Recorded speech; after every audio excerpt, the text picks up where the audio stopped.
Bad, bad, bad. So many bad habits that I see. I'm going to show you 6 bad habits that I see a lot when people are using smartphones and doing food photography. Whether you're in a restaurant, whether you're at home, I see these habits all over the place. Now, not only am I going to show you the bad habits, I'll show you how to correct that bad habit to make it better. So if you want to get better food photos with your phone, I'm specifically using an iPhone, stick around.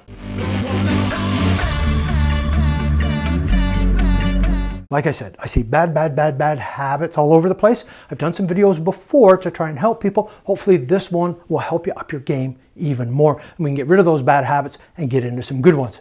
Hey, if you're new, welcome to my channel. My name's Michael. Subscribe so you're aware when I post new content like that, and hit that bell notification so it lets you know there's a new video on. Now, the first bad habit I see all the time, people dig in their pocket, they pull out their phone, and they're starting to take photos. The problem is your lens is dirty. You need to clean that lens. Yeah, it might have grease on it, lotion, jam, whatever, and it's ruining your photo.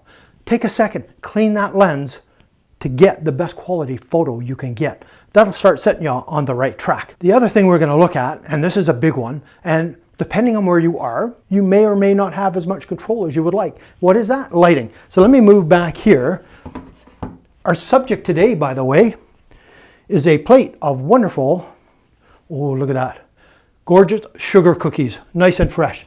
So we're going to put them on our little set there. And the first problem, bad lighting. Now, lighting is very subjective. So I'm going to put on hard lighting, which I think, maybe turned on, I think is actually inappropriate for this food. To me, it should have a little softer light, a little shadowing on this side to bring out that texture. This is a hard light. Now, you might be going for that, and that's great. Like I say, light is very subjective. I'm calling this bad lighting. So how can we correct that? Well, we can take a bounce card. You've seen this a million times, 11 by 14 piece of white foam core, plunk it on this side, and we can bounce some of that light back in. But it's not changing the hardness of the light. If I wanted more shadow on this side, we reverse it. How do we reverse it? We go with a piece of black foam core, and look what that does. See how I can bring in and deepen those shadows. So I'm controlling the light. Let me get them out of the way. Another thing we can do, take our handy dandy piece of window shear, put it in front. Ooh, look at that. That's a softer light. That works out well. Much better than the hard light. Which do you prefer? Soft light, hard light? Like I say, it's very subjective. But in my case, I'm finding that a bad light. And I'm going to turn that off. I'm going to turn this big one on, and I have a real soft light happening now. Nice soft glow. Again, I can use my foam cores to increase shadow or fill in a little bit of light. The second thing that I see is bad lighting. So yes, even if you're in a restaurant, you can help control the lighting. Sometimes the menus are white, and you can use it to bounce light around. You might be able to block the light a little bit, so you've got a softer light. So it doesn't matter where you are, learn to see the light, that's the big thing, and learn how to correct it. Find that right light to get that epic photo. Okay, now the next problem I see, and this is a really big one, composition. I find when you're doing composition, working in odd numbers tends to balance and make the image look a lot better versus even numbers. So let's do a quick little setup here. We have our plate of cookies, and I'm going to add some stuff to that. We have a little wire rack, cooling rack if you will. And we have some extra cookies. So we're going to place these down, alternating the colors so it looks awesome. There we go. Now, we have a little bowl here of sprinkles that we're going to put on set. Boom. There's our photo. Instead of just dropping this stuff willy-nilly like that, so now I've just kind of thrown it on the table, which I see a lot of people do. Best thing you can do is turn on your grids. So you have the grids on to help you line up and move your food to those corresponding spots. So unfortunately, I'm going to kind of block you a bit here.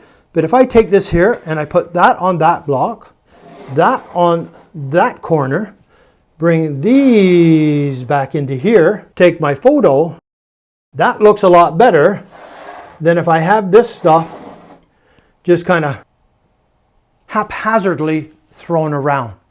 So instead of just dropping stuff on the table, think of the symmetry. Go over your composition, go over the rules of composition, learn the rules before you break the rules, is what I always say. That is a big issue I see all the time. And like I say, working in odd numbers works better than even numbers. Actually, kind of put this back where I had it. I'm just taking a little guess here. That's kind of roughly how I had it. I'll put that on a bit of an angle just to add that little bit of extra interest. Now, one other thing that I see, and it's a huge issue.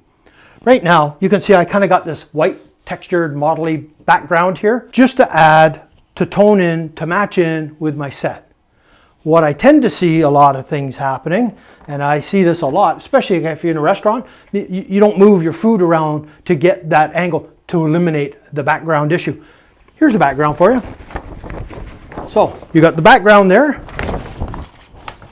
or you got this one. Which background do you prefer with that food? That's the problem I see. Mass, confused, messy backgrounds versus the clean look. Now, this could have other things in the background. As long as they're out of focus and diffused, it'll work perfectly. And that comes to be my next point after terrible backgrounds is on your phone. You have portrait mode. Use it. Control the depth of field to get the best image.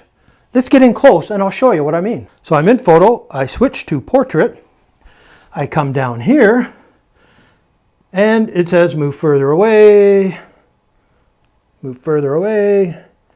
click on it, and then I can move in. Now, while I'm in portrait mode, click that little arrow, click on the f-stop, and I can really blur that background out or sharpen it. Use the f-stop to really increase what you're trying to do. So my background back there is not big enough, but for test purposes, take that photo so much better than if I just did it in normal photo. So if I come back here and go into photo and then take that picture, I'm not controlling anything. I can't control the background. It is what it is. Put it in portrait mode. Use the f-stop. You take control. The iPhone has an f-stop, just like on a camera. You can adjust your depth of field.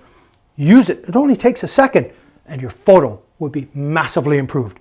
Now, word of caution, word of note, the portrait mode is not the greatest. Sometimes it does kind of weird things on the edging, so look for that. Be aware of that. You might have to use the f-stop a bit just to change that to help correct it out.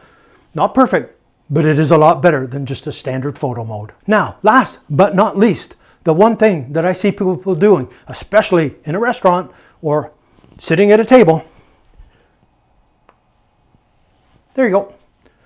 They took one photo, one angle, typically 45 degrees, typically vertical. They never thought about getting creative, using the other angles. Because in food photography, we have what's called the flat lay, top down. We have 45, which is what 99% of the people do, or you have straight on. If you notice, that's kind of what I did. Now with the straight on, take your phone, turn your phone upside down.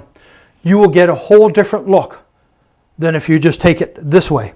Because of where the lenses are located, it makes the difference. Even with the lenses up here, you're still shooting down a bit. Invert it, raise this up a little bit, you get a true straight on shot. Try it. It'll improve your photos. Not all of them, but a lot. Worked great for drink photography as well. So those are the things that I see. Hopefully I've given you the bad and I've shown you ways to improve it so you can get better photos. That's it for this one. If you have any questions or comments, queries, put it in the comment section down below. I tend to answer all the comments. Anyways, that's it for this one. If you're new to the channel, please subscribe. Hit that bell notification so you're aware when I post new videos like this. If you enjoyed it, please give it a thumbs up. So, until the next time.